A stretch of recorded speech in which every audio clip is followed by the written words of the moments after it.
everyone, and welcome to week 26 of my pregnancy diaries, and going to give you an update on how that week has been and symptoms, the usual, any other interesting baby news.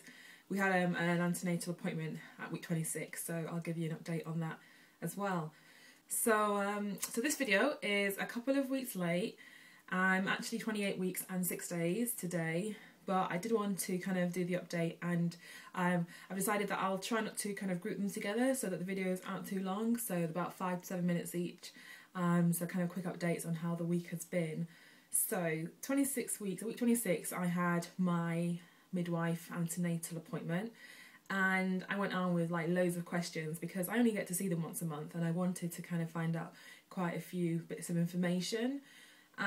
That appointment I had was actually a really good appointment. As I said in previous videos, the hospital where I'm having the baby, we have different midwives, and you can see somebody different every time, and sometimes it is quite hit and miss.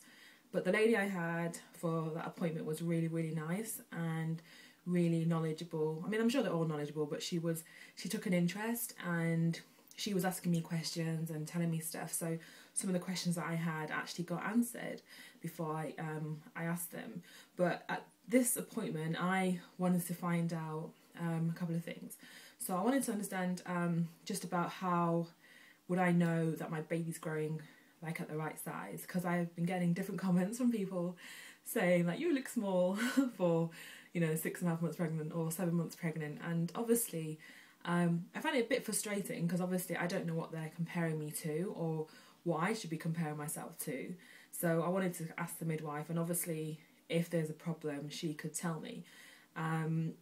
She said that basically all babies are different, as we know, and they will start measuring me from week 29, well, my next antenatal appointment after 28 weeks, and they measure from like your pelvic to the top of your belly, and that's kind of how they determine whether your baby's kind of growing at the right pace for its age.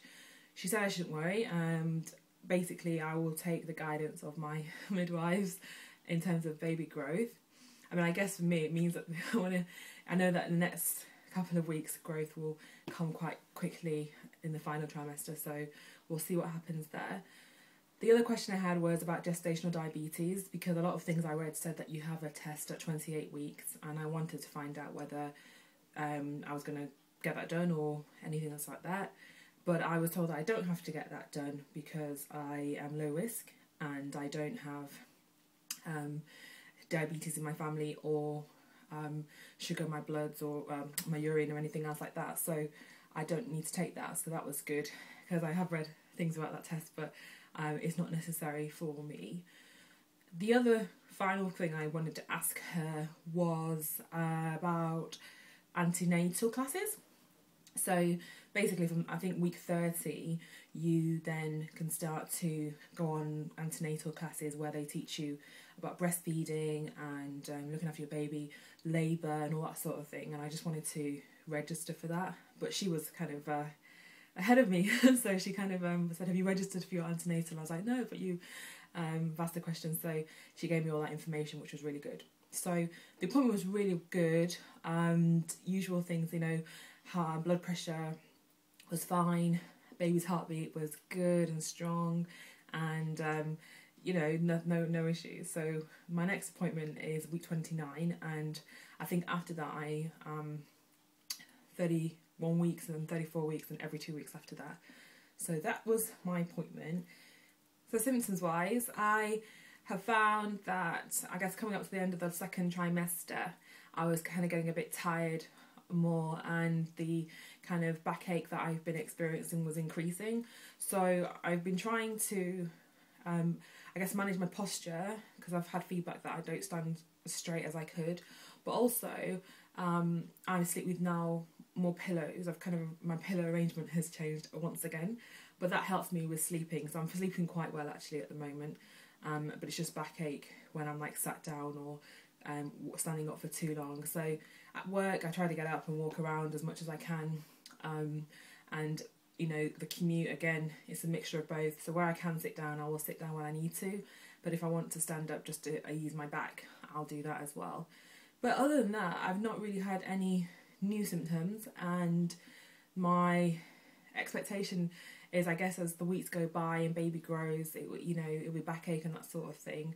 But yeah, I'm feeling good, feeling strong, and now I'm just kind of counting down to finishing work and just getting ready for baby and getting the nursery together and everything else like that. So that has been me this week for 26 weeks. I'm feeling lots and lots of movement and kicking, which is great, and I can just lie back and just watch my belly move around, and there's a lot more activity happening now, so that's really good. And I'm sure as I'm sure as the weeks kind of progress, they will get stronger until she runs out of room, and then I'll start to see weird shapes coming out of my belly. But that's really good, and like I said, it's not really disturbing my sleep at the moment. I'm getting relatively a good night's sleep, which I'm really grateful for. So that's 26 weeks. I'm feeling good, like I said, and that was kind of our appointment update really on everything, and I will catch up with you for week 27.